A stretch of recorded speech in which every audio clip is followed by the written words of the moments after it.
তো আজকে আমরা জানব কিভাবে একটি ফটো আমরা ব্যাকগ্রাউন্ড রিমুভ করতে পারি। আমরা জানি কোনো ভিডিও অথবা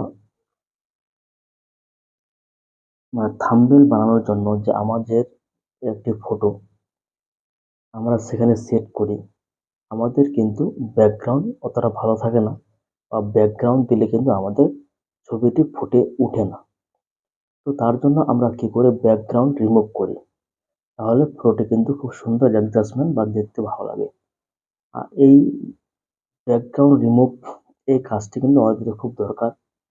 তো আজকে এই বিষয়ে আমরা আলোচনা করব কিভাবে একটি ফটোর ব্যাকগ্রাউন্ড আমরা খুব সহজেই রিমুভ করতে পারি। তো চলুন তাহলে ভিডিওতে লক্ষ্য করুন, আমি দেখাচ্ছি। তো আপনাদের সরাসরি চলে যেতে হবে গুগল। আমি গুগলে চলে যাচ্ছি। গুগলে যাওয়ার পর আপনাদের এখানে লিখতে হবে রিমুভ ব্যাকগ্রাউন্ড। তো আমি অলরেডি সার্চ করে নিচ্ছি। রিমুভ পিএনজি দিলে হয়ে যাবে। তো পিএনজি দিয়ে এখানে সার্চ করবেন।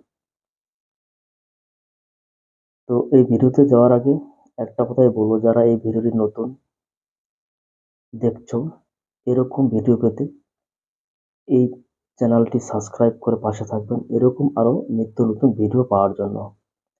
তো আমাদের কি করতে হবে, এখানে একটা অপশন দেখতে পাচ্ছেন রিমুভ ব্যাকগ্রাউন্ড। এখানে আপনাদের ক্লিক করতে হবে। ক্লিক করে দিচ্ছি। রিমুভ ব্যাকগ্রাউন্ডে ক্লিক করার পর এখানে দেখতে পাবেন ইমেজ আপলোড। এখানে আপনাদের ইমেজ আপলোড করতে হবে। গ্যালারি থেকে সেটা অটোমেটিকলি গ্যালারিতে চলে যাবে। এখানে ক্লিক করলে এখানে অ্যালাউ করে দিবেন সবকিছু। অ্যালাউ করার পর এখানে আপনাদের কিন্তু যে ফটোর যে গ্যালারি সেটা কিন্তু এখানে ওপেন হয়ে যাবে। দেখুন আমাদের কিন্তু ব্যাকগ্রাউন্ডে রিমুভ হয়ে গেছে। তারপরে আপনারা কি করবেন, যে ডাউনলোড অপশন আছে এখানে আপনাদের ক্লিক করতে হবে, মানে ফটোকে আপনাদের ডাউনলোড করে নিতে হবে। আমি ডাউনলোড করে নিচ্ছি। ডাউনলোড করে দেখেন এখানে উপরে লেখা আছে ডাউনলোড কমপ্লিট। Download complete.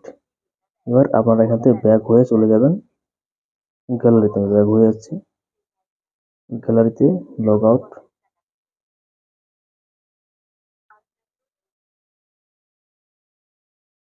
এই যে দেখেন